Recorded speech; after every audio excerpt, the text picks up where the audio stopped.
warahmatullahi wabarakatuh. Perkenalkan, kami dari kelompok 4 kelas Biologi Sains akan melaksanakan kegiatan praktikum yaitu mata kuliah Fisiologi Tumbuhan.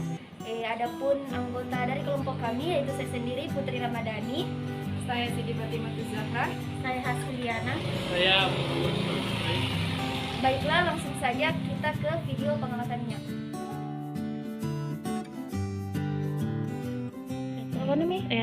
Baiklah, pengamatan unit pertama yaitu hubungan air dan tumbuhan. Adapun subunit yang pertama yaitu pengamatan osmosis, di mana di sini kita menyediakan 6 larutan.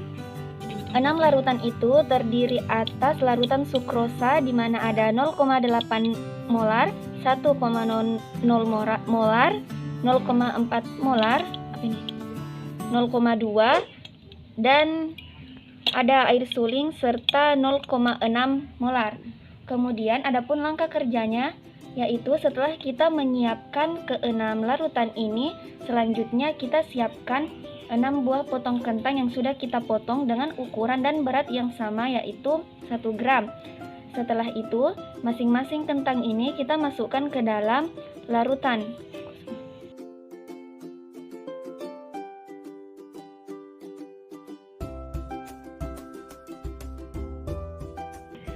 Nah, setelah kita memasukkan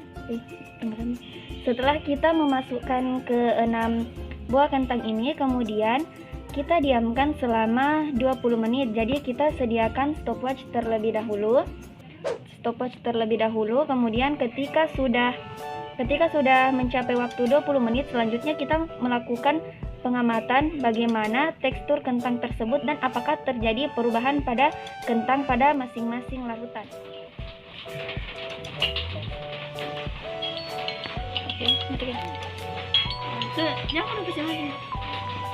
Setelah 20 menit, ke-6 larutan diambil kembali lalu dilakukan pengamatan, di mana yang diamati yaitu perubahan warna pada kentang dan bagaimana teksturnya. Berikut ini hasil pengamatan keseluruhannya, di mana pada larutan sukrosa 0,6 molar ini teksturnya menjadi lebih lunak, begitupun pada larutan sukrosa 1,0 m.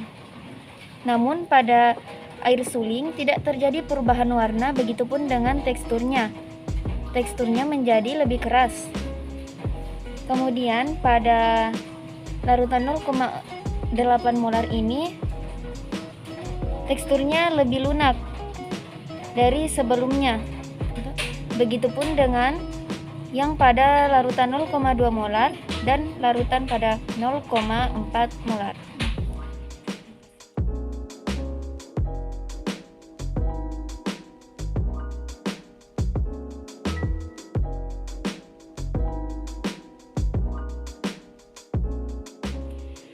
Baiklah, selanjutnya untuk unit potensial air sel tumbuhan, kami menggunakan kentang sebanyak 3 gram dan air sukrosa sebanyak 100 ml dan air suling sebanyak 100 ml.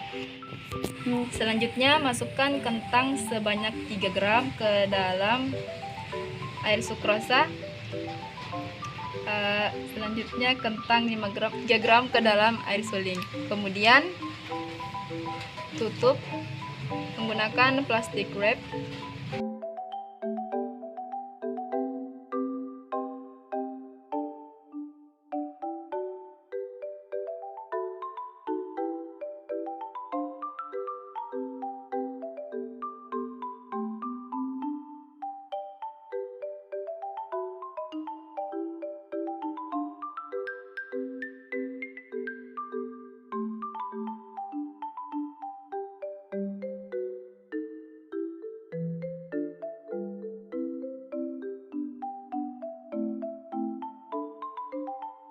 Oke, selanjutnya kita amati selama 24 jam.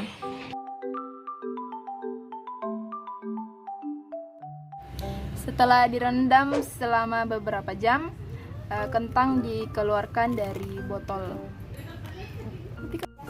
Angkat kentang lalu ukur masanya. Setelah masa kentang sudah kita timbang, selanjutnya hasil dari kegiatan ini yaitu setelah kentang direndam dalam larutan sukrosa selama 2 jam, terjadi perubahan, di mana terjadi pengurangan bobot pada kentang yang direndam dalam larutan sukrosa konsentrasi tinggi. Semakin tinggi konsentrasi larutan, maka semakin banyak bobot kentang yang berkurang.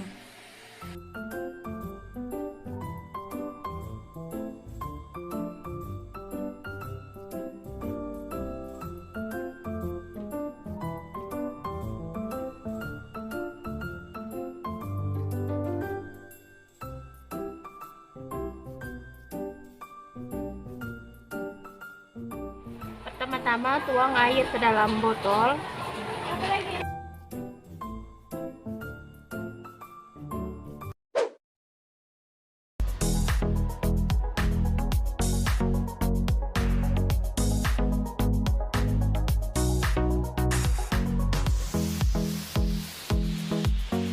Lalu masukkan tumbuhan kangkung ke dalam air.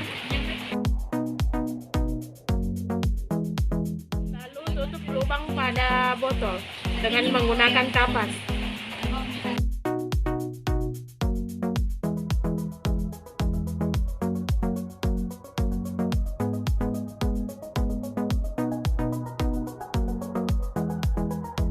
Lalu masukkan tumbuhan ke dalam variabel gelap. Ditunggu selama 1 hari. Lalu letakkan tanaman kedua di dekat lampu.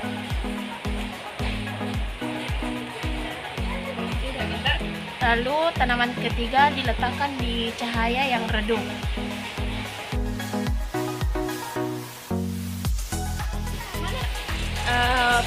Praktikum transpirasi selanjutnya menggunakan variabel suhu. Pertama, suhu air panas. Kedua, suhu air biasa atau air suling. Ketiga yaitu suhu air es. Dan kangkung. Langkah kedua yaitu masukkan tanaman kangkung ke dalam air panas, air biasa atau air suling, dengan air es. Lalu tutup dengan urep agar tidak ada udara yang masuk.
Tanaman, bagaimana perkembangan tanaman menggunakan air suling, air es, dan air panas. Begitupun dengan menggunakan variabel cahaya, mengamati ukuran dari tanaman tersebut melalui proses transpirasi. Dari hasil pengamatan telah diketahui laju transpirasi pada kondisi cerah lebih tinggi daripada kondisi teduh karena daun pada kondisi cerah terpapar sinar cahaya lampu lebih banyak dibandingkan pada kondisi teduh. Hal ini sesuai dengan pendapat Fatona yang menyatakan bahwa kondisi yang bercahaya dapat menyebabkan stomata pada daun akan membuka sehingga terjadi transpirasi. Sebaliknya, pada kondisi mendung, stomata akan cenderung menutup sehingga tidak terjadi transpirasi atau transpirasi yang terjadi sangat rendah. Laju transpirasi pada kondisi cerah lebih tinggi, namun hasilnya tidak berbeda jauh dengan laju transpirasi pada kondisi teduh.